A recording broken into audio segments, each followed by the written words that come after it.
stories across the globe to stories here at home. This is the National News Broadcast. A very good evening to you. I'm Sharika Tahir. A very good evening indeed. I'm Charity Miniparachi, and now here are today's headlines. President said the government will commit to the development of the country without blaming the past. Ex-Sri Lankan CEO Kapila Chandrasena and his wife remanded on the charges of soliciting bribes. 54,000 employment opportunities for unemployed graduates and diploma holders. A program to expedite the development of 100,000 kilometers rural road networks. President Trump's acquitted from the impeachment. We move on to those and other stories in detail now. President Gotabaya Rajapaksa says that as a government, they will commit to rebuild the weakened country without blaming on the past and the problems. The president said that he took up the challenge to build the nation, fully realizing the economic downfall of the country. The president made these remarks while addressing the chairpersons and directors of many plantation and financial institutions. The meeting was held at the president's office today. President Gotabaya Rajapaksa said that the creation of fully trained individuals for employment is highly important to stimulate the economy steadily. Consequently, he said that the state sector will be able to move forward without any hindrances. He said that the graduates who pass out from the arts stream should be able to teach a language such as English language. The president said that if the English language has been taught for 3 years, the individuals will be able to find an employment after completing the university education. He said that the individuals who have studied in the arts stream can easily study computer science, and accordingly they will be able to find a suitable employment. He said that some continue to study in the same stream as they studied for advanced level examinations and failed to move ahead in life.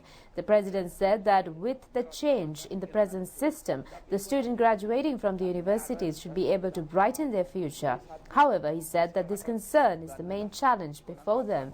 The president said that the economic center is gradually shifting towards the Asian region.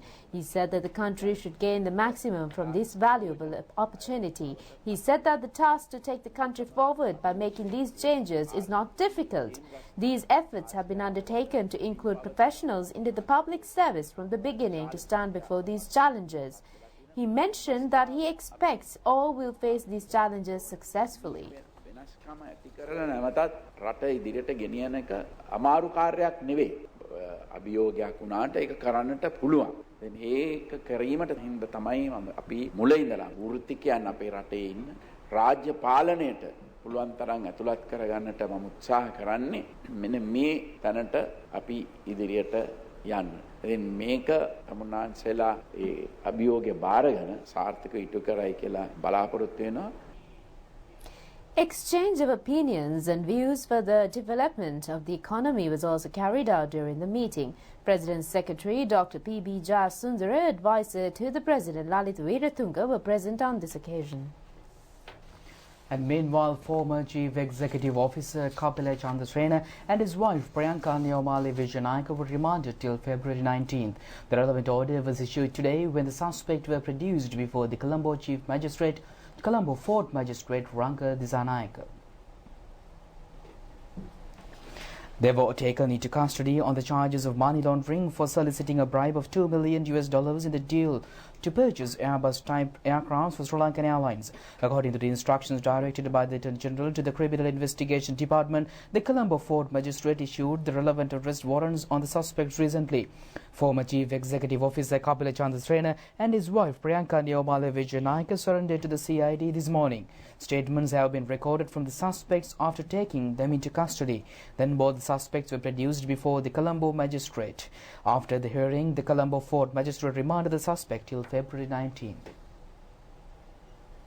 President Gotabaya Rajapaksa has directed instructions to enroll higher diploma recipients for the government program to provide 54,000 employment opportunity for unemployed graduates. Co-cabinet spokesman Minister Bandula Gunawardena said that the cabinet approval was granted for the relevant proposal at the cabinet meeting held yesterday. These remarks were made at the media briefing held to announce the cabinet decisions today. These graduates are expected to receive a job opportunity under the program initiated to provide a state sector employment targeting the general public. The graduates who have completed their degrees in universities and externally during the period from 2012 to December 31, 2019 will be selected for the program. For the first time in history, the selected graduates will receive special training for 1 year under 12 divisions of the public service. Subsequently, the government expected to direct the graduates for necessary employments. Co-cabinet spokesman Minister Bandula Gunawardena said that the selected graduates should continue to work in the assigned employment for a minimum of 5 years without a transfer. He said that the President has made a note in the special cabinet paper to consider the individuals who have obtained a diploma equals to the degree on higher technology for the program. Meanwhile, the cabinet approval was granted for the optional road network development program yesterday. Roads which have not been constructed for the past 10 years will be developed through the program. Co-cabinet spokesman Minister Bandula Gunawardena said that a marking scheme has been included in the cabinet paper. He said that the roads will be selected for reconstruction if the roads have received points exceeding 50. He said that a minimum of 25 houses should be established in the road, or the road should be leading to a hospital or a market or similar essential services establishments. Meanwhile, the Cabinet of Ministers granted approval for the supplementary estimate presented to the Parliament by Prime Minister Mahinda Rajapaksa yesterday. The supplementary estimate was presented to acquire necessary funds to make the due payments for the projects carried out during the previous government period. The Cabinet approval was granted for the proposal submitted to entrust the authority to 150 base and district hospitals to issue the medical certificate relevant for the issuance of driving licenses. The approval of the Cabinet was granted for the construction of a special entrance to Bandaranaike International Airport passenger terminal. The proposal was submitted by Minister Prasanna Ranatunga. The project expected cost a sum of 600 million rupees.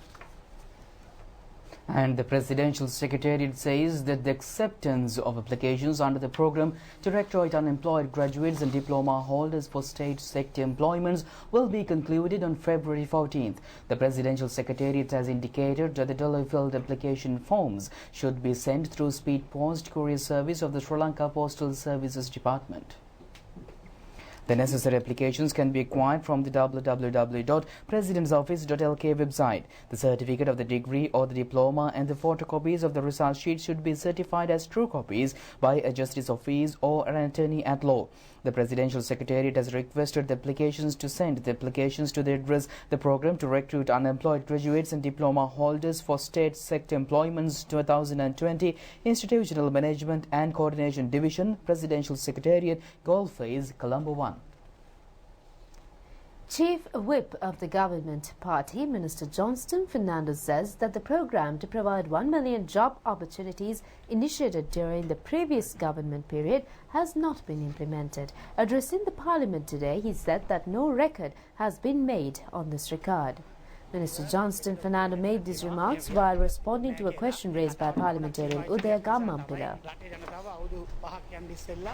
The minister said that they have received responses indicating that such project was not initiated during the previous government period. He said that the previous government suffered a defeat at the previous election due to this issue. He said that the present government has not removed 4,000 to 5,000 employees from their employments as claimed by the opposition. He said that these employees have been given up employments on contract basis. He said that some of the employments in the Housing Development Authority are for canvassing purposes. He said that a decline of 300,000 employments has been indicated in a central bank report in the past year. And the Commander-in-Chief of the Island Land Forces of Russian Federation, General of the Army Oleg Salyukov, who was on a 5-day official visit in Sri Lanka, held discussions with the Armed Forces commanders. General of the Russian Army Oleg Salyukov met Commander of the Navy Vice Admiral P.L. De Silva at the Navy headquarters yesterday. He was accorded the Guard of Honor in compliance with naval tradition upon his arrival. A cordial discussion on several matters of bilateral importance was held between the visiting Russian military commander and the Navy commander.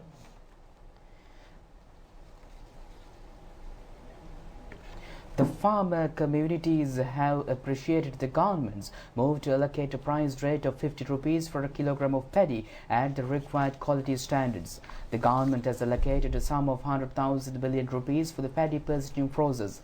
2 million metric tons of paddy expected to be purchased by the government. The government has made necessary and appropriate plans to develop the agricultural sector. The minimum price rate was introduced to encourage the farmer communities. The government's decision to provide a minimum rate of 50 rupees for a kilogram of paddy was reached at a juncture where the present government is responsible to make feasible payments for fertilizer suppliers neglected by the previous government.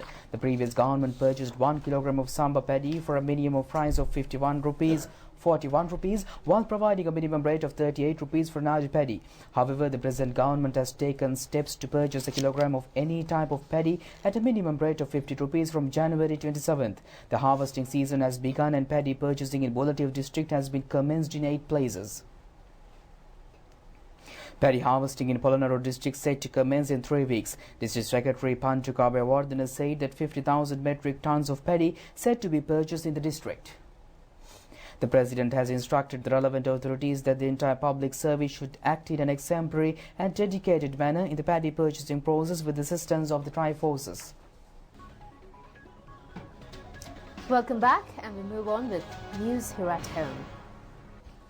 Minister of Public Administration, Home Affairs, Provincial Councils and Local Government says that the residential and character certificates issued by the Grama Seva officers not required to be certified by the Divisional Secretary. The relevant circular was issued yesterday. The immediate past methodology was to obtain the signature of the Divisional Secretary to ensure the validity of the residential and character certificates issued by the Grama Seva officers. The new circular was issued under the instructions of President Gotabaya Rajapaksa with the aim to reduce inconveniences faced by the public through the previous methodology. Accordingly, the new initiative will come to effect from February 10th. A circular has been issued to all Grama Seva officers instructing to refrain from certifying their residency or the character using alternative applications and other certifications apart from the DS4 certificate. And Minister Pavitra Vanyaraju says that the spread of coronavirus was controlled in consequence to the decisions taken up by the country as a whole. The victims killed from the coronavirus has increased up to 564, while more than 28,000 have contracted the virus thus far. The minister made his remarks at a media briefing held at the Health Ministry premises today. Minister Pavitra Vanyaraju said that the spread of coronavirus was controlled in consequence to the decisions taken up by the country as a whole, even though the number of deaths from the virus continued to increase in China. She said that approximately 15,000 passengers arrived in the country through the airport. Considering the arrival of Chinese nationals, the minister said that only 46 arrivals were reported yesterday, while only 30 arrivals were reported today.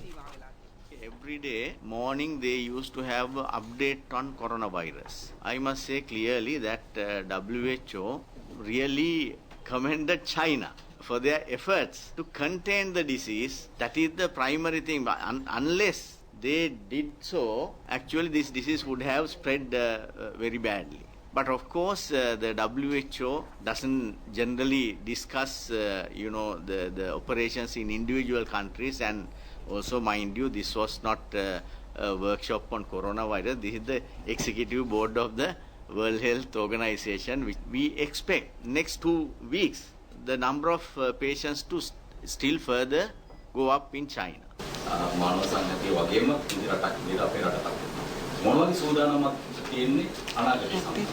ඇත්තටම අපේ රටේ මෙවැනි රෝගයක් හැදුනම එවැනි රෝගීන් සඳහා විශේෂිත රෝහලක් ලංකාවේ නැහැ. මා විශ්වාස කරනවා අපේ එවැනි රෝහලක් අපි රෝහලක වැඩි ප්‍රමාණයක්වත් අඩු ගන්න ඉඩ ප්‍රමාණයක්වත් වෙන් කරලා සකස් කර යුතුයි. ඒ වගේම ඔබ කිව්වා වගේ අපේ වෛද්‍ය පර්යේෂණ ආයතනය මීළඟ රටකට ආයෝජනයක් ගේනවා නම් සෞඛ්‍ය අංශයට ඒ ආයෝජනය වෛද්‍ය පර්යේෂණ ආයතනයේ ජීවුන කිරීම සහ මෙවැනි රෝග තත්ත්වයක් ලංකාවට ඇති වුණොත් ඒ සඳහා රෝගීන් රඳවා සිටීමට වෙනමම රෝහලක් හෝ රෝහලක කොටසක් අපි ඉදිකළ යුතුයි.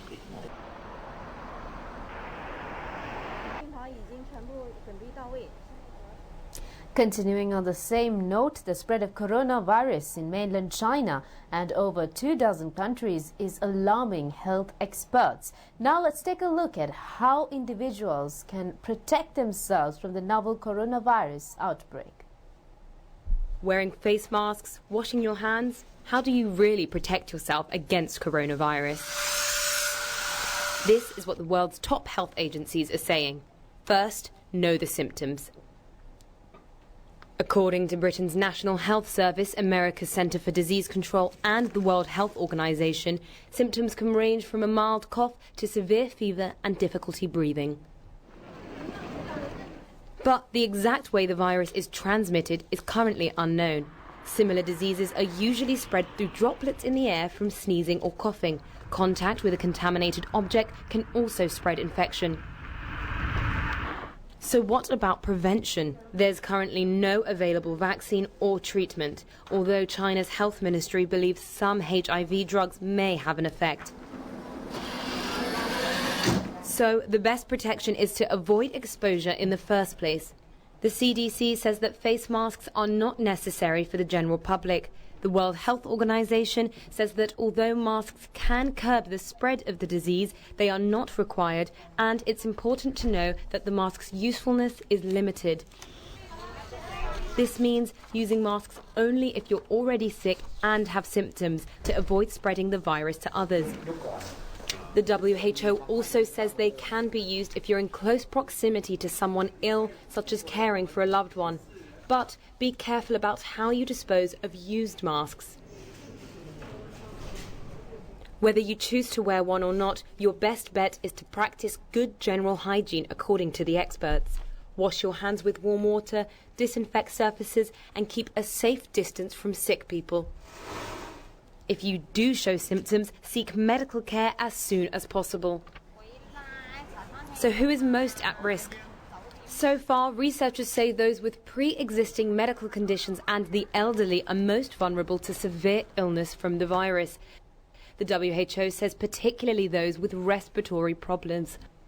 But according to China's National Health Commission, people of all ages can become infected and everyone should take steps to protect themselves.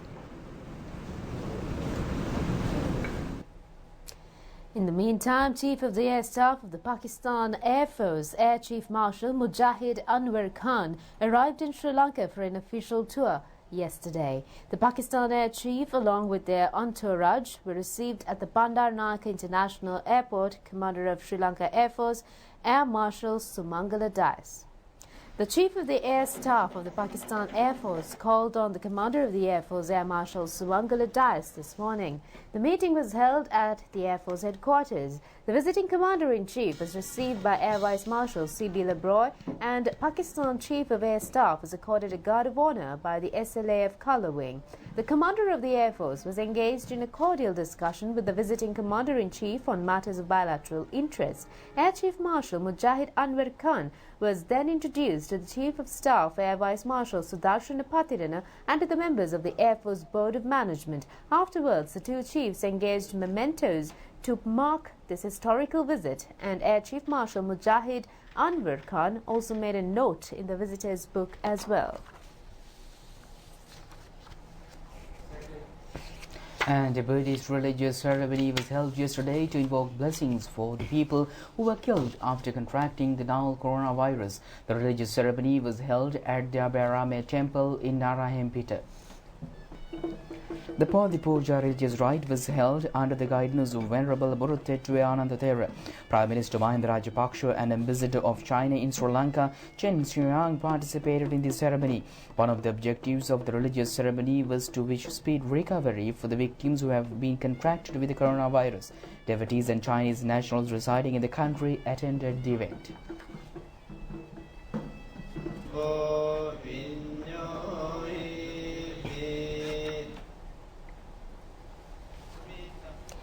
The Indian Navy ship Jamuna arrived at the port of Colombo today. The ship was welcomed by the Sri Lankan Navy in compliance with naval traditions.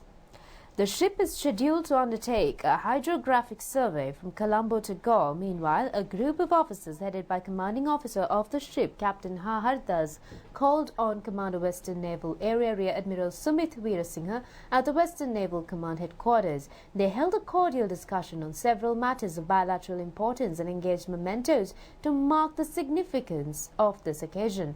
The hydrographic survey ship Jamuna is 86 meters in length and has a displacement of 1,920 tons. She will remain in the island until April 30, 2020 while engaging in hydrographic survey activities. A seminar organized by the High Commission of Pakistan in Colombo was held at the BMICH yesterday. The seminar was held under the title Peace and Stability and Imperative to Prosperity in South Asia. The seminar was held under the patronage of High Commissioner of Pakistan in Sri Lanka, retired Major General Muhammad Saad Kartik, former Member of the Parliament of United Kingdom and panelist Graham Jones, Prime Minister Azad Jammu and Kashmir Sadr Atiq Ahmed Khan, and Sri Lanka journalist Medha Alvis also addressed the seminar. Various impediments toward regional peace and prosperity, including the Kashmir conflict, were highlighted during the seminar. Speakers of the seminar highlighted on the importance of all religious countries to play their part to resolve all religious issues, including the Kashmir dispute, for strengthening the South Asia Association for Regional Cooperation, also known as SAC. The seminar was largely attended by the people from different walks of life, including diplomats, journalists, participants from think tanks, members of civil society and Pakistan community. In the meantime, the Commander-in-Chief of the Land Forces of Russian Federation, General of the Army Oleg Salyukov, who is on a 5-day official visit to Sri Lanka, held discussions with armed forces commanders. General of the Russian Army Oleg Salyukov met Commander of the Navy Vice Admiral Pial de Silva at the naval headquarters yesterday. He was accorded a guard of honor in compliance with naval convention upon his arrival. A cordial discussion on several matters of bilateral importance was held between the visiting Russian military commander and the Navy commander. The Commander-in-Chief of Land Forces of the Russian Federation, General of the Army Oleg Salyukov, called on the Commander of the Air Force, Air Marshal Sumangala Das, yesterday morning at the Air Force headquarters in Colombo. The visiting Commander-in-Chief was received by the Commanding Officer of SLAF Station Colombo, Air Vice Marshal C.B. Lebroy, where he was accorded a guard of honor by the SLAF Colours Wing.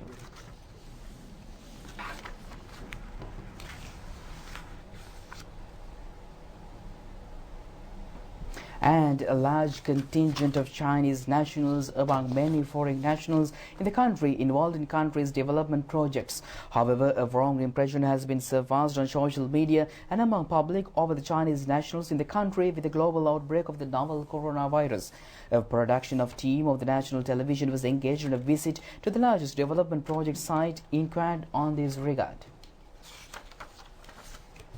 Colombo Port City project is the country's largest project, consists of a large contingent of more than 600 Chinese national workers and officers engaged in the development project. Close to 200 Chinese nationals have left the country for the Chinese Lunar New Year holidays. However, the rest of the staff is currently working at the Port City project site. They are working closely with the Sri Lankan staff and labourers. All necessary precautions measures have been undertaken to protect the staff from contracting the coronavirus. Through the Ministry of Health has emphasized that wearing face masks is not compulsory. The workers have been given instructions to wear the mask at all times, and disinfection process have also been conducted inside the site buildings accordingly. These remarks were made by the Chinese national staff and workers over the measures undertaken to prevent the viral infection in Sri Lanka.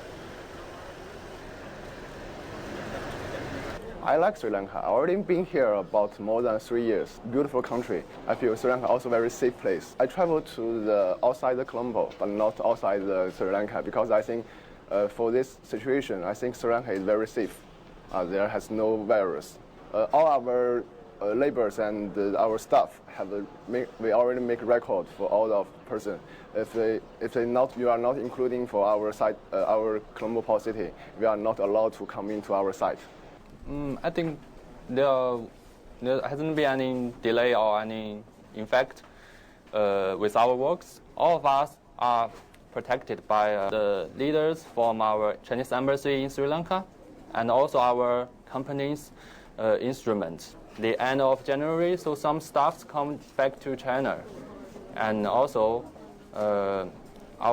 some other Chinese staff stay here for the project. So we ask them to stay in China, just for prevent the infect in Sri Lanka, and also our staffs will not go back to China in these 2 months, maybe 2 or 3 months. As per the government opinion, the long-standing relationship between China and Sri Lanka should not be affected from the viral outbreak. And with that, we conclude tonight news. Do it just tomorrow at the very same time. Have a pleasant night.